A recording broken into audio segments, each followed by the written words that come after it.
بسم اللہ الرحمن الرحیم۔ السلام علیکم ناظرین، رمضان المبارک کا مبارک مہینہ شروع ہو چکا۔ اس میں مسلمان روزے رکھتے ہیں اور اللہ تعالیٰ کے حضور عبادات کرتے ہیں اور مناجات رکھتے ہیں۔ روزہ دین اسلام کے اہم ستونوں میں سے ایک ہے جو مسلمانوں پر فرض کیا گیا۔ اس کے انعامات بھی بے شمار ہیں۔ جہاں انعامات بے شمار ہیں تو وہیں احتیاطیں بھی بتائی گئی ہیں، مگر بہت سے لوگ روزے کی حالت میں حلال و حرام سے متعلق لا علم ہوتے ہیں، جس کی وجہ سے بظاہر تو انہیں لگتا ہے کہ ان کا روزہ قائم ہے، مگر در حقیقت روزہ ٹوٹ چکا ہوتا ہے۔ اور بعض اوقات ایسا ہوتا ہے کہ روزہ دار خود پر جبر کر کے کئی ایسے حلال کام ہیں جو وہ کر سکتا ہے مگر کرتا نہیں، کیونکہ اس کو ڈر ہوتا ہے کہ روزہ فاسد ہو جائے گا، مگر ایسا کرنے سے وہ اپنے جسمانی نقصان کر بیٹھتا ہے۔ آج کی ویڈیو میں ہم ایسا ہی ایک مسئلہ لے کر حاضر ہوئے ہیں جس سے متعلق کئی مسلمان برت کرتے ہوئے بھی شرماتے اور شرم کی وجہ سے مسئلہ نہیں پوچھتے، نتیجتاً یہ تو روزہ توڑ بیٹھتے ہیں یا پھر جبر کرتے رہتے ہیں۔ ناظرین، روزے کی حالت میں متعدد لوگوں کو معلوم نہیں ہوتا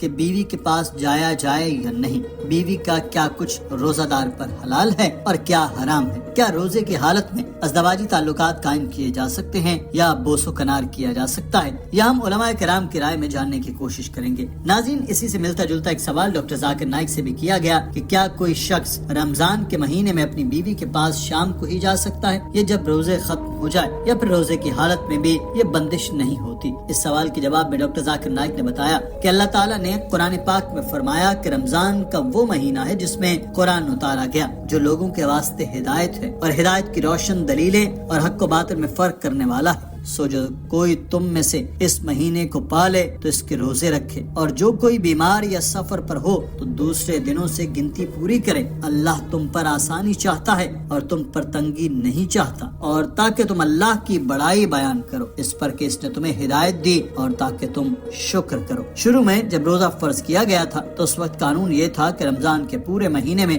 اپنی بیویوں سے مباشرت نہیں کرنی چاہیے، چاہے دن ہو یا رات۔ اور یہ تفسیر میں لکھا گیا کہ حضرت عمر رضی اللہ تعالیٰ عنہ ایک مرتبہ آپ صلی اللہ علیہ وسلم کے پاس بیٹھے تھے۔ کافی دیر وہاں بیٹھنے کے بعد جب وہ رات کو اپنے گھر آئے تو ان کو خواہش ہوئی کہ وہ اپنی اہلیہ کے ساتھ سوئیں، اور انہوں نے اپنی خواہش کو پورا کیا اور سو گئے۔ جب صبح اٹھے تو نبی پاک صلی اللہ علیہ وسلم کے پاس گئے اور کہا کہ اے اللہ کے رسول، میں نے گناہ کیا ہے۔ آپ صلی اللہ علیہ وسلم نے پوچھا کہ کیا کیا، جس پر حضرت عمر رضی اللہ تعالیٰ عنہ نے بتایا کہ میں نے اپنی بیوی کے ساتھ مباشرت کی، میری روح نے زور دیا اور میں بیوی کے پاس گیا اور ہم بستری کی۔ آپ صلی اللہ علیہ وسلم نے فرمایا کہ تم نے واقعی ایسا کیا؟ حضرت عمر نے کہا کہ جی میں نے ایسا کیا، کیا میرے لیے معافی کا راستہ تلاش کر سکتے ہیں؟ جس پر حضرت محمد صلی اللہ علیہ وسلم نے فرمایا کہ اللہ تعالیٰ کے سوا کوئی تمہیں معاف نہیں کر سکتا اور وہی تمہیں راستہ دکھا سکتا ہے۔ اس کے بعد سورہ بقرہ کی آیت نازل ہوئی، اس میں کہا گیا کہ تم اپنی بیویوں کے پاس روزوں کی راتوں کو جا سکتے ہو کیونکہ وہ تمہارا لباس ہیں اور تم ان کا لباس۔ He spends a lot of time with the Prophet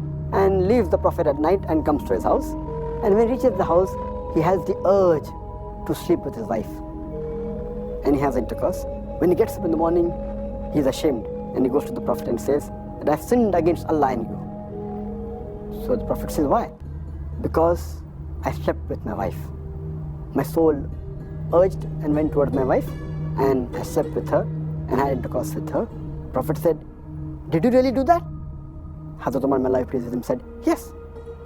And Hazrat Umar says that, can you find a pardon for me? And then Prophet Muhammad says, no one besides Allah can pardon you. He is the only one who can show you the way. And immediately the verse of the Qur'an of Surah Baqarah, chapter number 2, verse number 187 was revealed.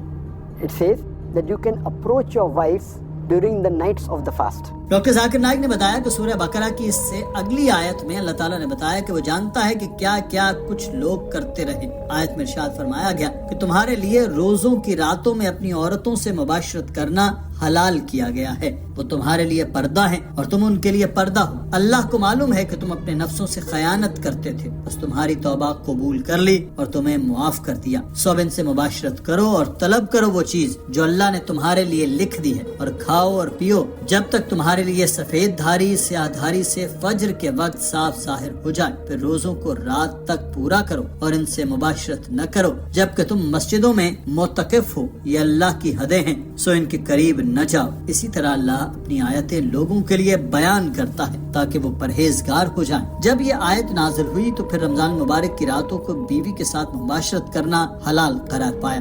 And Allah knows what you used to do secretly in the nights with your wives. But Allah has forgiven you And from now onwards, you can approach your wives. And you can take what Allah gives you, the offspring from then.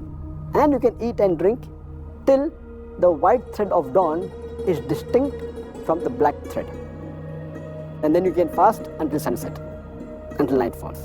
So when this verse was revealed, Surah Baqarah chapter 2 verse number 187, then it became lawful for the Muslims to approach their wives during the nights of the fast. Doctor Zakir Naik نے بتایا کہ اب یہ قانون ہے کہ دن کے وقت فجر کے وقت سے لے کر غروب آفتاب تک مسلمانوں کے لیے ہم بستری کرنا حرام قرار دیا گیا، مگر فجر کی نماز سے پہلے تک آپ اپنی بیوی کے پاس جا سکتے ہیں، یہ آپ کے لیے حلال قرار دیا گیا۔ اگر رمضان میں روزے کی حالت میں اپنی بیوی سے ہم بستری کی تو ایسی صورت میں روزہ فاسد ہو جائے گا۔ سچے دل سے توبہ و استغفار لازم ہونے کے ساتھ ساتھ قضا اور کفارات دونوں لازم ہوں گے، یعنی ایک روزہ بطور قضا رکھنے کے ساتھ ایک روزے کے کفارے میں 60 روزے مسلسل رکھنے واجب ہوں گے۔ نیز روزہ فاسد ہونے کے بعد رمضان کے احترام کی وجہ سے دن کا باقی وقت روزہ داروں کی طرح بھوکا پیاسا رہنا ہوگا۔ ناظرین، آج کی ویڈیو کے بارے میں آپ کی رائے کیا ہے؟ کامنٹ سیکشن میں ضرور آگاہ کیجیے گا۔ اپنا خیال رکھیے۔ اللہ حافظ۔